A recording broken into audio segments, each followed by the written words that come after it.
નમસ્કાર મિત્રો, આ વિડીયોની અંદર આપણે ગ્રુપ ડી માટેનું કરંટ અફેર જે છે 2025નું જે પૂછાઈ રહ્યું છે એવું સરસ મજાનું આપણે જોવાના છીએ. એની સાથે વાત કરીએ તો કે ભાઈ મોસ્ટ આઈએમપી ક્વેશ્ચન્સ જે છે એની આપણે વાત કરીશું. હવે ઘણા લોકો છે મને કોમેન્ટમાં કરતા હોય છે તો ભાઈ મારો મોબાઈલ નંબર જે છે સ્ટાર્ટિંગમાં જ આપી દઉં છું, અમારો વોટ્સએપ નંબર છે. આપ મટીરિયલ માટે કે કોઈ અન્ય પૂછપરછ માટે વોટ્સએપ દ્વારા મારી સાથે વાત કરી શકો છો. ગુજરાતીમાં પીડીએફ મટીરિયલ પરચેજ કરવા માટે આપ કોન્ટેક્ટ કરી શકો છો. જે લોકોને કંઈ નવું શીખવું છે અથવા તેમની ઈચ્છા છે કે ભાઈ મારે સાહેબ રિઝનિંગમાં નથી આવડતું, આમાં નથી આવડતું, તો આપણે મારું પ્લેલિસ્ટ આપેલું છે એની તમે વિઝિટ કરી શકો છો. ઓકે, એમાં તમને રિઝનિંગ મળી જશે, સાયન્સ મળી જશે, મેથ્સ મળી જશે, બધું જ લગભગ જે છે એ આપણે પૂછાતું હોય એવી તમામ પેટર્નો કવર કરાવી છે. ફ્રીમાં શીખી શકો છો, એટલે એ તમારી અપેક્ષાઓને આપણે ત્યાં પૂરી થશે. બાકી વિડીયો જે છે એને લાઇક કરશો, શેર કરશો, જરૂર લાગે સબસ્ક્રાઈબ કરીને અમને પણ મોટિવેટ કરશો. ઓકે, તો શરૂઆત કરી દઈએ કોઈ પણ જાતના સમય બગાડ્યા વગર. સ્ટાર્ટિંગમાં તમારા પ્રશ્નો આવી ગયા, ચર્ચા આવી ગઈ, અને હવે આપણે બધા જ જે છે અગત્યના 50 જેવા પ્રશ્નોને જોઈએ કે જેથી કરીને તમે મેક્ઝિમમ માર્ક કવર કરી શકો છો. આજે રવિવાર છે એટલે કોઈ પરીક્ષા ના હોય તો તમારું ઘણું બધું ટાઈમિંગ જે છે એ સચવાય અને સારું એવું શીખી શકો. પહેલો જ પ્રશ્ન છે કે ભાઈ 2025ની વાત કરી છે. ટાઈમ મેગેઝિનની યાદીમાં CEO of the year 2025, okay, એનું જે પુરસ્કાર છે કોને આ યાદીમાં ટોપ નંબર ઉપર લાવવામાં આવ્યા? તો કે ભાઈ એનું નામ છે નીલ મોહન. હવે નીલ મોહન છે કોણ? તો કે CEO ઓફ યુટ્યુબના CEO છે. ઓકે, એટલે અહીંયાથી તમારા બે કવર થઈ જાય પ્રશ્ન. કાલ સવારે તમને પૂછી લે કે ભાઈ યુટ્યુબ જે છે એમના CEO હાલ કોણ છે? તો કે નીલ મોહન છે. શાયદ 52 વર્ષની ઉંમરના આ વ્યક્તિ છે. ત્યારબાદ વાત કરીએ કે કયા દેશમાં 16 વર્ષથી નીચેની આયુ માટે સોશિયલ મીડિયા ઉપર બેન લગાવી દેવામાં આવેલું છે? એવો પ્રથમ દેશ કયો બન્યો? તો કે એવો પ્રથમ દેશ જે છે એ ઓસ્ટ્રેલિયા બની ચૂક્યો છે. આ પ્રશ્નની સંભાવનાઓ ઘણી બધી રહી છે કે આવી શકે એવા તમામ પ્રશ્ન છે. ત્યારબાદ પ્રશ્ન લઈએ કે યુનાઇટેડ નેશન્સ દ્વારા 2026ને કયું વર્ષ જાહેર કરાયું છે?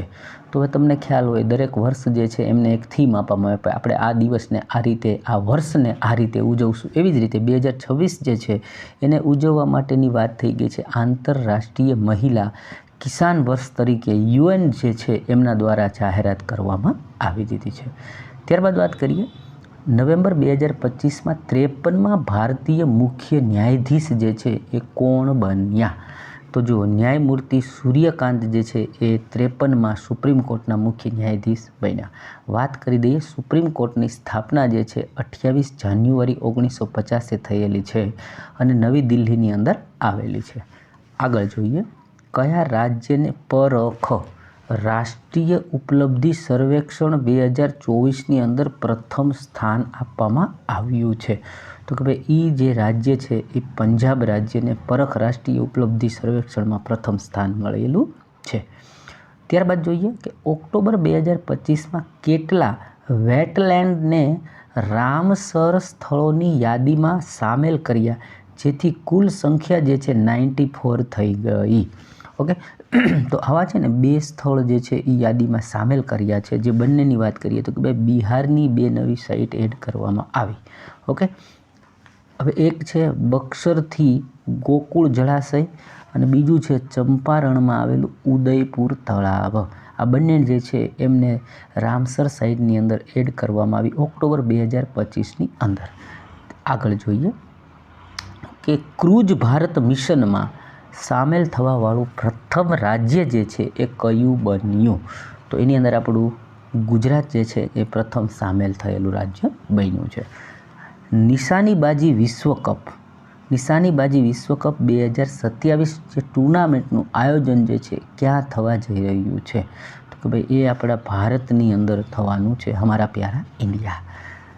કયા રાજ્યમાં મુખ્યમંત્રી સેહત યોજના શરૂ કરવામાં આવી છે? જે સ્વાસ્થ્યને લઈને આખી યોજના છે. તો કે ભાઈ આ યોજના જે છે એ પંજાબની અંદર લાગુ કરવામાં આવી છે. ઓક્ટોબર 2025માં ભારતની પ્રથમ સ્વદેશી ચિપ લોન્ચ થઈ જેનું નામ શું રાખવામાં આવ્યું છે? તો હવે આ જે પ્રથમ ચિપ જે છે એનું નામ રાખવામાં આવ્યું છે વિક્રમ 32. હવે 32 એટલે કે ભાઈ 32 બીટના માઇક્રો પ્રોસેસર સાથે કામ કરી શકે એવી એક ચિપ છે અને જેને સેમિકોન ઇન્ડિયા 2025ના કાર્યક્રમમાં લોન્ચ કરવામાં આવી. આ પ્રશ્ન એવી રીતે પણ પૂછે કે ભાઈ આ સ્વદેશી ચીપનું લોન્ચિંગ ભારતના કયા કાર્યક્રમમાં લોન્ચ થઈ, તો કે ભાઈ સેમિકોન ઇન્ડિયા 2025ની અંદર લોન્ચ થઈ. પછી પૂછી શકે છે કે આને બનાવનાર કોણ છે, તો કે ભાઈ ઈસરોના વૈજ્ઞાનિકો દ્વારા આ ચીપ જે છે એને બનાવવામાં આવી છે. ત્યારબાદ પ્રશ્ન લઈએ કે 38માં રાષ્ટ્રીય ખેલ ઉત્સવની મશાલ જે છે એનું નામ શું રખાયું હતું. આ પ્રશ્ન સેન્ટ્રલ ગવર્મેન્ટની એક્ઝામમાં 7-8 વખત આવી ગયો છે, બની શકે ગ્રુપ ડીમાં આવે. તો હવે એનું નામ જે છે ને એ તેજસ્વીની રાખવામાં પહેલાં તો આવેલું હતું. એનું આયોજન જે છે ઉત્તરાખંડમાં કરવામાં આવેલું. એના ઉદ્ઘાટક જે છે PM મોદી હતા. એનું શુભંકર જે છે તો મૌલી છે અને એની ટેગ લાઇન હતી સંકલ્પ સે શિખર તક. આટલી વસ્તુ જે છે વધારાની મને લાગી કે તમને કામ આવી શકે છે.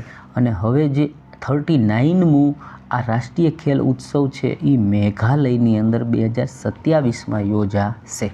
આ વધારાની માહિતીઓ પણ તમે યાદ રાખી શકો છો. ભારતને હાલમાં જ જાહેર થયેલ ગ્લોબલ ફાયર પાવર ઇન્ડેક્સમાં 2025ની અંદર કેટલામું સ્થાન મળ્યું છે, તો ભાઈ ભારતને એમાં 4થું સ્થાન મળ્યું છે. પ્રથમ અમેરિકા આવેલું છે, 2nd નંબર ઉપર રૂસ છે, 3rd નંબર ઉપર ચીન આવેલું રહે છે. ડિસેમ્બર 2025માં યુનેસ્કોની માનવતા અમૂર્ત સાંસ્કૃતિક વિરાસતની સૂચિમાં શું નવું સામેલ કરાયું. તો ભારતની અંદરથી આપણે જો દિવાળીનો તહેવાર છે એને યુનેસ્કોની અંદર ડિસેમ્બર 2025ની માનવ અમૂર્ત સાંસ્કૃતિક વિરાસતની સૂચિમાં એને સામેલ કરવામાં આવ્યું છે. વાત કરી લઈએ યુનેસ્કો જે છે એમનું મુખ્યાલય તો કે પેરિસ ફ્રાન્સમાં આવેલું છે. યુનેસ્કોની સ્થાપના 16 નવેમ્બર 1945માં થઈ છે, જેમાં હાલના 194 જેટલા દેશના સદસ્યો જોડાયેલા છે. પેટા ઇન્ડિયાનો પર્સન ઓફ ધ યર 2025 પુરસ્કાર કોને આપવામાં આવ્યો, તો કે ભાઈ પેટા ઇન્ડિયાનો જે person of the year Raveena ટંડનને અપાયો છે. કયા દેશમાં દુનિયાનું સૌથી ઊંચાઈ પર યુદ્ધનું સ્મારક જે છે એ ઓપન કરવામાં આવ્યું, તો આ ભારતની અંદર આ યુદ્ધ સ્મારક ઓપન કરવામાં આવ્યું છે. મારાથી એ ભૂલાઈ ગયો છે કે એના વિશે ક્યાં કર્યું, ક્યાં ખોલાયું, એ જરા સર્ચ નથી થયું નેટમાં. એવું હોય તો આપ એક વખત સર્ચ કરી લેશો. કયા રાજ્યને હાલમાં જ નક્સલવાદ મુક્ત જાહેર કરવામાં આવ્યો, તો કે મધ્યપ્રદેશ છે એને સંપૂર્ણ રીતે નક્સલવાદથી મુક્ત રાજ્ય ઘોષિત કરી દીધું છે. પોલ બિયા નામના વ્યક્તિ છે કયા દેશના સૌથી બુજુર્ગ એટલે કે મોટી ઉંમરના રાષ્ટ્રપતિ બન્યા, તો એ કેમરૂન દેશના રાષ્ટ્રપતિ બન્યા છે, જે 92 વર્ષની ઉંમરે રાષ્ટ્રપતિ બનેલા છે. પછી જોઈએ કે ભારતને મહિલા શાંતિ અને સુરક્ષાનું જે સૂચકાંક છે એમાં 2025-26માં કેટલામું સ્થાન જે છે ભારતને મળેલું છે, તો કે ભારતને એના અંદર 131મું સ્થાન જે છે એ મળવા પામ્યું છે.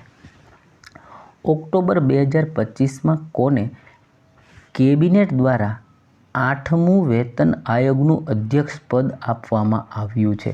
હવે જેમ આપણે 7મું નાણાં પંચ આવ્યું એવી રીતે હવે 8મું જે આખું વેતન આયોગ આવ્યું છે, તો એનું આખું અધ્યક્ષ પદ જે છે એ IMP પ્રશ્ન બનશે, એ રંજના પ્રકાશ દેસાઈને આપવામાં આવ્યું છે. મિત્રો આ તમામની જે PDF કહો તો PDF ને ફોટો કહો તો ફોટો આપણે ટેલિગ્રામની અંદર આપી દઈશું, જેથી કરીને તમે પણ સાચવીને વાંચી શકો છો. અને ટેલિગ્રામની લિંક જે છે એ વિડીયોની નીચે આપણે આપવામાં આવશે. ત્યારબાદ જોઈએ કે નીચેનામાંથી કોને પ્રથમ ફિફા શાંતિ પુરસ્કારથી સન્માનિત કરાયા, તો ભાઈ ડોનાલ્ડ ટ્રમ્પ જે છે એને તો નોબેલ શાંતિનો જોતો હતો પણ એ નથી મળ્યો. ઓકે, એટલે યાદ રાખજો એને છે ને હાલો આપણે ટ્રીક બનાવી નાખીએ કે આ છે ને નોબેલ હાટું ફીફા ખાંડતો તો આપણે ગુજરાતીમાં કહીએ ને હું ફીફા ખાંડે, એટલે એ બહુ ફીફા ખાંડ્યા ને તો ડોનાલ્ડ ટ્રમ્પને પછી શું થયું કે ફીફા એવોર્ડ જ આપી દીધો. ચાલો એવી ટ્રીક બની ગઈ અત્યારે મજા આવી ગઈ. પછી લઈએ EM સુબ્રમણ્યમ કયા વાદ્યયંત્ર સાથે જોડાયેલ એક પ્રસિદ્ધ હસ્તી હતા જેનું નિધન થઈ ગયું છે, તો એ ભાઈ પોતે કર્ણાટકના પ્રસિદ્ધ છે કલાકાર, અને એ છે ને ઘાટમ ત્યાં બોલે છે, ઘાટમ આપણે કહીએ ઘાટમ બોલે તો આવી રીતે છે ને આવું ઘડા જેવું વાદ્ય યંત્ર હોય ને ઠોકીને વગાડે ટબક ટબક. ઓકે, એટલે એ જે છે એ કર્ણાટકના ઘાટમ વગાડવાવાળા હતા, ઘડા જેવું હોય. ભારતનું પ્રથમ પીએમ મિત્ર પાર્ક જે છે હાલમાં જ ઓપન કરવામાં આવ્યું. ક્યાં ઓપન થયું? તો કે ભાઈ એ મધ્યપ્રદેશની અંદર ઓપન કરવામાં આવ્યું. જુલાઈ 2025માં બ્રિક્સ શિખર સંમેલન 2025નું આયોજન ક્યાં આગળ થયેલું હતું? તો કે ભાઈ એનું આયોજન બ્રાઝિલના રિયો દી જેનેરોમાં 6 જુલાઈ 2025એ કરવામાં આવ્યું, જેની થીમ હતી શાંતિ, સુરક્ષા તથા વૈશ્વિક શાસનની અંદર સુધારો કરવો. અને બ્રિક્સ જે છે એની સ્થાપના 16 જૂન 2009ની અંદર કરવામાં આવેલી છે. કયા દેશમાં ઓસ્ટ્રાવા ગોલ્ડન સ્પાઇક 2025 ટુર્નામેન્ટ યોજાઈ કે જેમાં નીરજ ચોપડાને ગોલ્ડ મેડલ મળેલો છે? તો કે ભાઈ એ ચેકિયા નામની જગ્યા છે. ઓકે, ત્યાં આ સ્પર્ધા યોજાઈ હતી અને જેમાં નીરજ ચોપરા છે એ મેં આના પહેલાં પ્રશ્ન કીધેલો છે. હવે અત્યારે હાલ હું ભૂલી ગયો, લગભગ એમાં 89 જેટલા મીટર એણે ભાલું ફેંકીને આ મેડલ લીધો છે. હું શ્યોર નથી પણ મારા ખ્યાલથી લગભગ 89 છે. આગળ જોઈએ, હેલને પાસપોર્ટ ઇન્ડેક્સ 2025માં ભારતનું જે સ્થાન છે એ કેટલામું રહ્યું? તો કે ભારતનું સ્થાન 85મું રહ્યું અને ટોપની યાદીની અંદર સિંગાપુર પ્રથમ આવેલા છે.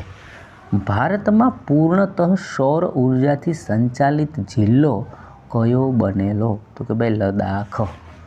નેક્સ્ટ જોઈએ, હાલમાં જ કયું શહેર ભારતની તેંદુઆ એટલે કે લેપડની રાજધાની બન્યું?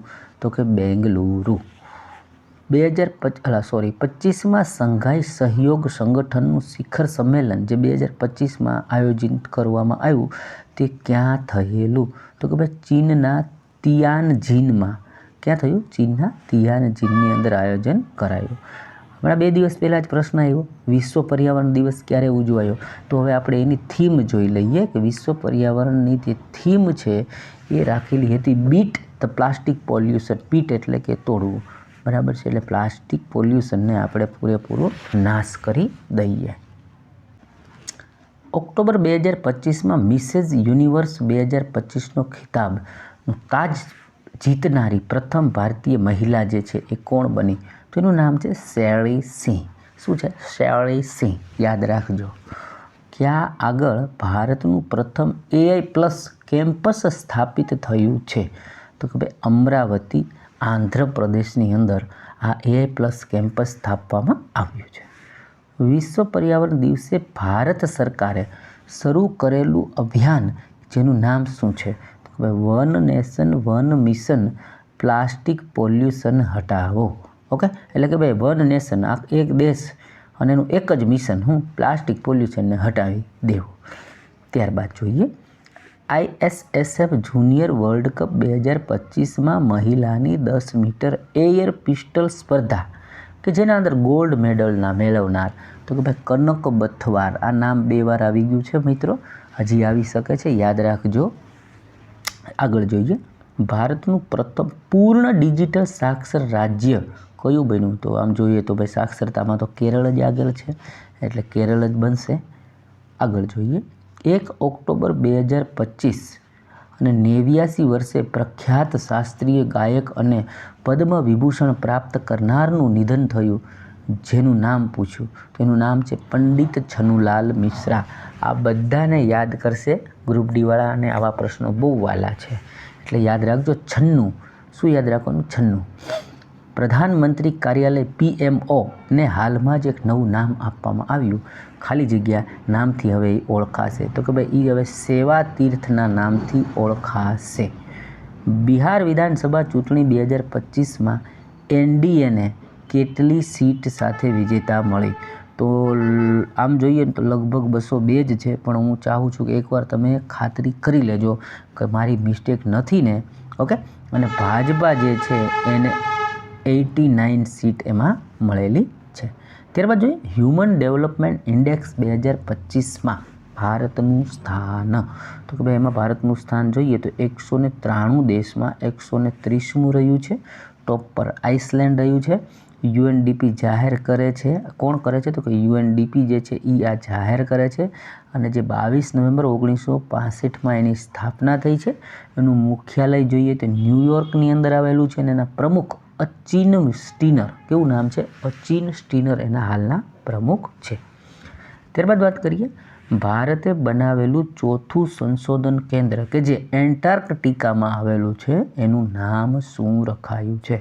તો કે ભાઈ જો હવે આપણે એન્ટાર્કટિકા જે છે ને એની અંદર આપણા બધા વિશ્વના તમામ દેશના અલગ અલગ સંશોધન કેન્દ્રો છે.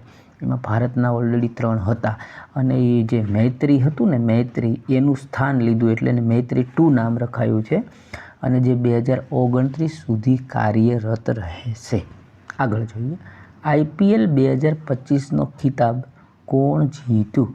તો કે ભાઈ રોયલ ચેલેન્જર બેંગલુરુ જે છે એ IPL 2025 જે છે એનો ખિતાબ જીતી ચૂક્યું છે. તો મિત્રો 15 મિનિટની અંદર આપણે ઘણા બધા પ્રશ્નો મને જેટલા યોગ્ય લાગ્યા છે મેં તમારા સુધી રજૂ કર્યા છે. વિડીયો સારો લાગ્યો હોય તો લાઈક અચૂકથી કરશો સાહેબ, અને મજા આવી હોય તો ચેનલને સબસ્ક્રાઈબ કરો. બીજા કોઈ મિત્રોને પણ મોકલવો હોય તો મોકલી શકો છો. મળીએ છીએ બીજા વિડીયોની અંદર. ત્યાં સુધી મસ્ત રહો, વ્યસ્ત રહો અને તંદુરસ્ત રહો.